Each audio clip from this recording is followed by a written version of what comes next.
সুপ্রিয় শিক্ষার্থী, আসসালামু আলাইকুম। আরিফস একাডেমির পক্ষ থেকে তোমাদেরকে জানাই শুভেচ্ছা। আশা করি তোমরা ভালো আছো এবং সুস্থ আছো। তো আজকে আমি তোমাদের ইংরেজির, ঠিক আছে, একটা গুরুত্বপূর্ণ অংশ, ঠিক আছে, সেটা হচ্ছে কি WH কোশ্চেন। ঠিক আছে, তো আমরা WH কোশ্চেন কিভাবে তৈরি করব সেটাই আজকের এই ক্লাসে শিখবো, ঠিক আছে। এবং WH কোশ্চেনের যত বেসিক আছে, রুলস আছে, সবগুলোই আমরা আজকে শিখবো এবং প্র্যাকটিসও করব, ঠিক আছে। তো দেখো, প্রথমে আমরা যেহেতু ডাব্লিউএস কোশ্চিন শিখবো, তাই না? তো ডাব্লিউএস কোশ্চিনটা আসলে কি সেটা আমাদেরকে তো জানতে হবে, তাই না? তো দেখো, ডাব্লিউএস কোশ্চিনের আমি এখানে সংখ্যাটা সুন্দর মতো লিখে রেখেছি, ঠিক আছে। তো দেখো, সেটা হচ্ছে কি যে যেসব প্রশ্ন, ঠিক আছে, যেসব প্রশ্ন হু, হট, হুয়েন, হয়ার, ঠিক আছে, হয়, হুইচ, হোম, হুজ এবং হাউ দিয়ে শুরু হয়, ঠিক আছে, তাদেরকে ডাব্লিউএস কোশ্চিন বলে। যেসব প্রশ্ন, ঠিক আছে, যেসব প্রশ্ন বা বাক্য হু, হট, হোয়েন, হয়ার, হয়, হুইচ, হোম, হুজ এবং হাউ দিয়ে শুরু হয়, তাদের ডাব্লিউএস কোশ্চিন বলা হয়, ঠিক আছে। তো ডাব্লিউএস কোশ্চিন করতে হলে আমাদেরকে তার আগে আমাদেরকে কি জানতে হবে? স্ট্রাকচার, ঠিক আছে, স্ট্রাকচারটা, যে আমরা কিভাবে একটা প্রশ্নের উত্তর থেকে আবার প্রশ্ন বানাবো কিভাবে, সেটা আমাদেরকে জানতে হবে। সেই স্ট্রাকচার অর্থাৎ গঠন, স্ট্রাকচার মানে কি গঠন, ঠিক আছে। ডাব্লিউএস কোশ্চেনটা আমরা কিভাবে বানাবো? তো প্রথমে আমাদেরকে ডাব্লিউএস ওয়ার্ড লিখতে হবে, ঠিক আছে। ডাব্লিউএস ওয়ার্ড কোনগুলো? এই যে এখানে আমি লিখে রেখেছি, পরে আমরা জানবো সবগুলো, ঠিক আছে। তো প্রথমে আমাদেরকে জানতে হবে তাহলে ডাব্লিউএস ওয়ার্ড, ঠিক আছে। তো প্রথমে আমাদের ডাব্লিউএস ওয়ার্ড, তারপরে প্লাস অক্সিলারি ভার্ব, ঠিক আছে, অক্সিলারি ভার্ব অর্থাৎ সাহায্যকারী ক্রিয়া, ঠিক আছে, সাহায্যকারী ক্রিয়া। এরপরে সাবজেক্ট বসবে, এরপরে মেইন ভার্ব বসবে, আর বাকি অংশ বসে যাবে, ঠিক আছে। এটা আমরা যখন প্র্যাকটিস করব তখন এটা তোমরা এই স্ট্রাকচার বা এই গঠনটা বুঝতে পারবা, ঠিক আছে, যখন আমরা প্র্যাকটিস করব। তাহলে প্রথম কথা হচ্ছে কি যে আমাদের ডাব্লিউএস ওয়ার্ড জানা লাগবে এবং ডাব্লিউএস ওয়ার্ড কোনগুলো সেগুলো চিনা লাগবে এবং ডাব্লিউএস ওয়ার্ডের মানে কি সেগুলো আমাদেরকে জানা লাগবে, ঠিক আছে। তো দেখো, আমি প্রথমেই লিখে রেখেছি ডাব্লিউএস ওয়ার্ড, ঠিক আছে। তো ডাব্লিউএস ওয়ার্ড কি? দেখো, হু, এটা কি আমাদের ডাব্লিউএস ওয়ার্ড বা প্রশ্নবোধক শব্দ, ঠিক আছে। ডাব্লিউএস ওয়ার্ড মানে কি? প্রশ্নবোধক শব্দ কোনগুলো সেগুলা। তো হু মানে কে? আমি এখানে বাংলা সহ লিখে রেখেছি, তোমরা এগুলো সুন্দর মতো খাতায় নোট করবা এবং মুখস্থ করবা, ঠিক আছে। হু মানে কে। হট মানে কি। হোয়েন মানে কখন। হয়ার মানে কোথায়, ঠিক আছে। হু মানে কে, হট মানে কি, হোয়েন মানে কখন, হয়ার মানে কোথায়, হয় মানে কেন, হাউ মানে কিভাবে বা কেমন, হাউ মানে কিভাবে বা কেমন, ঠিক আছে। তাহলে এই কয়টা, পাঁচটা জানলে আপাতত আমাদের হবে, ঠিক আছে। তো এই পাঁচটা ডাব্লিউএস ওয়ার্ড আমাদেরকে মুখস্থ করে নিতে হবে এবং অর্থ সহ, ঠিক আছে। এরপরে দ্বিতীয়তে আছে আমাদের অক্সিলারি ভার্ব, ঠিক আছে। অক্সিলারি ভার্বটা কি? অর্থাৎ সাহায্যকারী ক্রিয়া কোনগুলো সেটা আমাদেরকে জানতে হবে, ঠিক আছে। তো দেখো, আমি এখানে লিখে রেখেছি অক্সিলারি ভার্ব, ঠিক আছে। Am, is, are, was, were, am, is, are, ঠিক আছে, am, is, are, was, were, can, will, ঠিক আছে। এগুলো হচ্ছে আমাদের অক্সিলারি ভার্ব বা সাহায্যকারী ক্রিয়া, ঠিক আছে। তাহলে এগুলো কিন্তু আমাদেরকে মুখস্থ রাখতে হবে এবং চিনতে পারা লাগবে, কিন্তু না চিনতে পারলে কিন্তু আমরা কি ডাব্লিউএস কোশ্চেন বানাতে পারবো না, ঠিক আছে। তাহলে am, is, are, was, were, can, will, ঠিক আছে। আরও আছে, তো আপাতত এই কয়টা আমাদের জানলে হবে, ঠিক আছে। Am, is, are, was, were, can, will, ঠিক আছে। এরপরে দেখো আছে আমাদের সাবজেক্ট। তো সাবজেক্ট যে প্রথমে থাকে সেটা হচ্ছে আমাদের, যেটাতে শুরু হয় প্রথমে সেটা হচ্ছে আমাদের সাবজেক্ট থাকবে, ঠিক আছে। তো আপাতত এই কয়টা জানলে হবে। এখন আরও কিছু নিয়ম আছে, ঠিক আছে, কিছু নিয়ম আছে, সেগুলো আমাদেরকে জানতে হবে, ঠিক আছে। গঠনের নিয়ম আছে, নিয়মগুলো আমাদেরকে জানতে হবে। এরপর যদি আমরা কি প্র্যাকটিস করি তাহলে কিন্তু আমরা সহজে করতে পারবো, ঠিক আছে। আমি কয়েকটা নিয়ম লিখে রেখেছি, ডাব্লিউএস কোশ্চেন গঠনের কিছু নিয়ম লিখে রেখেছি, এই নিয়মগুলো আমাদেরকে জানতে হবে, ঠিক আছে। তো নিয়মগুলো সেভাবে মুখস্থ করার কোনো দরকার নাই, আমরা জাস্ট 2 থেকে 3 বার রিডিং পড়বো এবং একটু ভাববো, ভেবে ভেবে পড়বো, ঠিক আছে। তাহলে আমরা যখন প্র্যাকটিস করব তখন কিন্তু আমরা সহজে পারবো, ঠিক আছে। তো দেখো, বলছে 1 নম্বরে am, is, are, was, were, can, will থাকলে ডাব্লিউএস ওয়ার্ডের পরে বসবে, ঠিক আছে? তো প্রথম কথা এগুলো আমাদের যে প্রশ্নটা দেওয়া থাকবে, ঠিক আছে? প্রশ্ন কিন্তু am is আর was were যদি থাকে তাহলে সেই ওয়ার্ডটা সেই am is আর was were-টা কি WS ওয়ার্ডের পরে বসবে। আচ্ছা আমি এটা তোমাদেরকে বোঝানোর পরে আমি যখন একটা নিয়ে কথা বলবো তখন তোমরা কিন্তু এই জিনিসটা ক্লিয়ার হয়ে যাবা, ঠিক আছে? তো প্রথম কথা হচ্ছে এটা এতটুকু মনে রাখবা যে am is আর was were, হ্যাঁ, ক্যান উইল, অর্থাৎ এক কথায় আমাদের অক্সিলারি ভার্ব যদি থাকে, ঠিক আছে? অক্সিলারি ভার্ব থাকলে সেটা কি বসবে আমাদের ডাব্লিউএস ওয়ার্ডের পরে বসবে, ঠিক আছে? তারপরে দেখো ২ নাম্বার। তো ২ নাম্বার হচ্ছে কি যে অক্সিলারি ভার্ব যদি না থাকে, ঠিক আছে? অক্সিলারি ভার্ব যদি আমাদের না থাকে সেটা কি হবে? যদি মূল ভার্বের সাথে এস বা ইয়েস যুক্ত থাকে, ঠিক আছে? এখানে এস বা ইয়েস যুক্ত থাকলে ডাজ বসবে, ঠিক আছে? ডাজ বসবে। কখন? ডাব্লিউএস ওয়ার্ডের পরেই আমাদের ডাজ বসবে। আমরা কি স্ট্রাকচারটা শিখলাম কি যে ডাব্লিউএস ওয়ার্ড তারপরে অক্সিলারি ভার্ব, তাই না?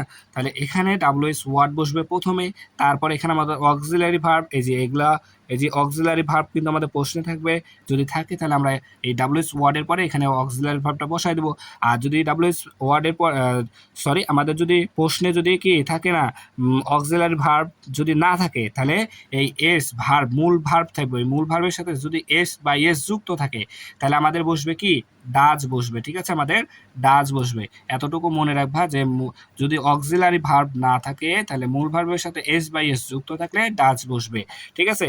এরপরে যদি মূল ভার্বের সাথে ডি, ওই তো একই কথা, যদি অক্সিলারি ভার্ব না থাকে তাহলে মূল ভার্বের সাথে যদি ডি অথবা ইডি যুক্ত থাকে, তাহলে আমরা ডিড বসাবো। কি বসাবো?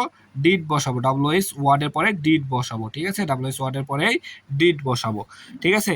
অন্যথায় সব ক্ষেত্রে ডু বসে, ঠিক আছে? অন্যথায়, অর্থাৎ যদি তোমার অক্সিলারি ভার্ব না থাকে, আবার এস বাই এস যুক্ত না থাকে, আবার ডি অথবা ইডিও যুক্ত না থাকে, তাহলে আমাদের ডু বসবে। কি বসবে? ডু বসবে, ঠিক আছে? এগুলো আমাদেরকে মুখস্থ করে নিতে হবে, তাহলে কিন্তু আমরা খুব সহজেই করে ফেলতে পারবো।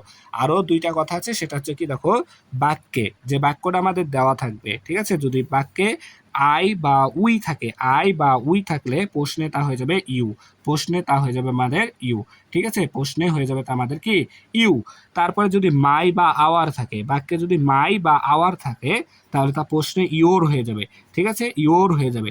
তাহলে আই বা উই থাকলে ইউ, আই বা উই থাকলে ইউ, মাই বা আওয়ার থাকলে ইওর, মাই বা আওয়ার থাকলে ইওর হয়ে যায়, ঠিক আছে? এখন যদি আমি তোমাদেরকে একটা প্রশ্ন করে দেখাই তাহলে তোমরা খুব সহজে কিন্তু এটা করতে পারবা, ঠিক আছে? তাহলে দেখো একটা না 2-3টা আমি সমাধান করে দিচ্ছি, ঠিক আছে? তো দেখো আমি যদি এখানে লিখি, ঠিক আছে? এখানে যদি আমি লিখি 1 নম্বর দিয়ে, ঠিক আছে? 1 নম্বর দিয়ে যদি আমি লিখি যে রহিম, ঠিক আছে? রহিম ইজ ইজ এ ব্যাংকার, ঠিক আছে? ব্যাংকার। রহিম ইজ এ কি ব্যাংকার, রহিম ইজ এ ব্যাংকার, অর্থাৎ রহিম কি একজন ব্যাংক কর্মকর্তা, ঠিক আছে? রহিম ইজ এ ব্যাংকার। তো তোমাদের প্রশ্নটা এভাবে থাকবে যে এখানে রহিমের নিচে দাগ আছে ধরো, ঠিক আছে? এরকমভাবেই থাকবে রহিম ইজ এ ব্যাংকার। তো যেটার নিচে দাগ থাকবে সেটাকে আমাদের প্রশ্ন করতে হবে, ঠিক আছে? এবং এই প্রশ্ন যার নিচে দাগ থাকবে সে অংশটা আমাদের প্রশ্নবোধকে বাদ চলে যাবে, ঠিক আছে? তাহলে এখন যদি এই যে এটাকে একটা উত্তর দেওয়া আছে, এটাকে যদি এখন আমরা প্রশ্ন বানাতে চাই, এটাকে যদি আমরা কি প্রশ্ন বানাতে চাই তাহলে আমরা কিভাবে বানাবো, ঠিক আছে? এটাকে আমরা এখন ডাব্লিউএস কোশ্চেন বানাবো। রহিম ইজ এ ব্যাংকার, যার নিচে দাগ থাকবে তাকে প্রশ্ন করতে হবে, ঠিক আছে? তাহলে রহিম ইজ এ ব্যাংকার, রহিম কি একজন ব্যাংকার। তাহলে আমি যদি বলি কে ব্যাংকার, কে ব্যাংকার, তাহলে রহিম ব্যাংকার, তাই না? কে ব্যাংকার, রহিম ব্যাংকার। তাহলে এখানে কে, কে দ্বারা প্রশ্ন করছি, তাহলে কে এর ইংরেজি আমরা শিখেছিলাম কি প্রথমে, কিন্তু আমরা শিখেছিলাম হু, হু মানে কে, ঠিক আছে? তাহলে আমাদের স্ট্রাকচার ছিল প্রথমে ডাব্লিউএস ওয়ার্ড বসবে, তাহলে আমরা রহিমকে প্রশ্ন করলাম যে কে ব্যাংকার, তাহলে রহিম ব্যাংকার। তাহলে হুটা হচ্ছে কি আমাদের ডাব্লিউএস ওয়ার্ড, তাহলে ডাব্লিউএস ওয়ার্ড হু প্রথমে আমাদের বসে যাবে, ঠিক আছে? এরপরে অক্সিলারি ভার্ব, দেখো অক্সিলারি ভার্ব কিন্তু আমাদের দেওয়াই আছে, তাহলে ডাব্লিউএস ওয়ার্ডের পরে আমাদের অক্সিলারি ভার্ব ইজ বসে গেল। এরপর বাকি অংশ, তাহলে who is a banker, who is a ব্যাংকার, ঠিক আছে? আচ্ছা, এরপরে এখানে আরো একটা খুবই, খুবই গুরুত্বপূর্ণ জিনিস, সেটা হচ্ছে সবার শেষে আমাদের একটা প্রশ্নবোধক চিহ্ন দেওয়া লাগবে। WH কোশ্চেন করলে এই প্রশ্নবোধক চিহ্ন যদি না দাও তুমি, তাহলে কিন্তু ভুল হবে উত্তর, মার্ক পাবা না। ঠিক আছে? তাহলে প্রশ্নবোধক চিহ্নটাও দেওয়া লাগবে। ঠিক আছে? তাহলে এভাবে যদি আমি আরো একটা প্রশ্ন লিখি, দেখো আরো একটা যদি লিখি 2 নাম্বার। আচ্ছা, এখানে যেহেতু জায়গা নাই, আরেকটা নতুন পেজ নিই। দেখো তারপরে যদি এবার আমি আরেকটা লিখি, ঠিক আছে? এটা হচ্ছে 2 নাম্বার, তাই না? আমাদের এটা হচ্ছে 2 নাম্বার। তো 2 নাম্বার যদি দেখি লেখো, আর যদি লিখি আমি যে want I want I want to I want to buy I want to buy a pen. ঠিক আছে? I want to buy a pen. তাহলে I want to buy a pen মানে কি, আমি একটি কলম কিনতে চাই। তো আমি এখন এটার নিচে আন্ডারলাইন দিলাম। ঠিক আছে? যার নিচে আন্ডারলাইন তাকে প্রশ্ন করতে হবে। ঠিক আছে? তাহলে এ পেন, তাহলে আমি একটি কি কলম কিনতে চাই। আমি এখন তাহলে কি পেনকে প্রশ্ন করব, তাহলে আমি কি কিনতে চাই, আমি কি কিনতে চাই, আমি কলম কিনতে চাই। তাহলে আমি বলেছি কি কিনতে চাই, তাহলে কি এর WH ওয়ার্ড আমরা কি, তাই না? তো কি এর ইংরেজি কি শিখলাম? হট। হট মানে কি, আমরা কিন্তু হট মানে কি শিখলাম, তাই না? তাহলে আমি কি কিনতে চাই, আমি একটি কলম কিনতে চাই। তাহলে আমাদের এখানে WH ওয়ার্ডটা আসছে কি হট, তাই না? তাহলে আমরা এখন উত্তরটা লিখতে পারি। দেখো তাহলে আমরা উত্তরটা কি লিখতে পারি এটার, তাহলে লিখতে পারবো। প্রথমে আমাদের স্ট্রাকচারে ছিল WH ওয়ার্ড প্রথমে বসবে, তাহলে WH ওয়ার্ড পেলাম আমরা হট, তাই না? হট। তাহলে WH ওয়ার্ড পেলাম হট। এরপরে কি ছিল আমাদের অক্সিলারি ভার্ব। তো দেখো অক্সিলারি ভার্ব ছিল আমাদের am, is, are, was, were, can, will. এগুলো কোনো শব্দ এখানে আছে সেন্টেন্সে? নাই। তাই কি করব, আমি আরেকটা শিখেছিলাম যে মূল ভার্বের সাথে যদি আমার কি থাকে, এস বা ইয়েস থাকে, তাহলে কি ডাজ বসবে। তো আমার মূল ভার্বের সাথে এস বা ইয়েস যুক্ত নাই। আবার বলেছিলাম ডি অথবা ইডি যুক্ত থাকলে, তো এখানে ডি অথবা ইডিও যুক্ত নাই। তাহলে এটা তাহলে এখানে আমাদের কি বসবে? ডু বসবে, তাই না? তাহলে এখানে আমাদের কি বসবে? ডু বসবে, তাই না? তাহলে হোয়াট ডু, হোয়াট ডু। এরপরে আমাদের কি বসে? এরপরে আমাদের বসে কি যে সাবজেক্ট। ঠিক আছে না? সাবজেক্ট। তাহলে দেখো সাবজেক্ট আছে আমাদের কি আই, আমাদের সাবজেক্ট আছে আই। তো আমি এখানে আরেকটা নিয়ম বলেছিলাম যে যদি বাক্যে আই থাকে, বাক্যে যদি আই থাকে তাহলে আমাদের WH কোশ্চেনে হয়ে যায় ইউ, আই হয়ে যায় ইউ। তাহলে what do you, what do you, what do you. তারপরে বাকি যা আছে সবগুলো বসে যাবে, তাই না? Want to buy, what do you want, want to, want to buy, B Y, BUY। আর লাস্টে কি প্রশ্নবোধক চিহ্ন দিতে হবে, এটা না দিলে কিন্তু আমাদের হবে না। ঠিক আছে? তাহলে আশা করি তোমরা এটা বুঝতে পেরেছো।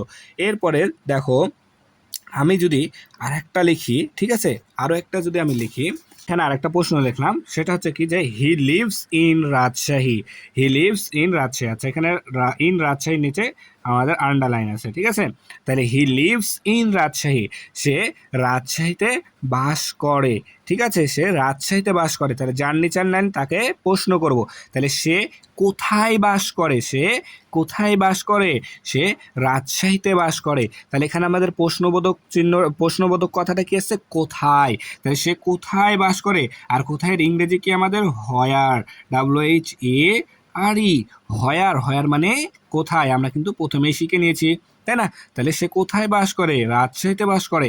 তাহলে আমরা এটাকে যদি WH কোশ্চেন করি, তাহলে দেখো কি হবে? প্রথমে WH ওয়ার্ড পেলাম কি হোয়ার, তাহলে হোয়ার বসবে WHERE, তাই না? হোয়ারটা আমাদের প্রথমে বসবে। এরপরে অক্সিলারি ভার্ব, অক্সিলারি ভার্ব ছিল আমাদের am, is, are, was, war. এখানে আছে? নাই।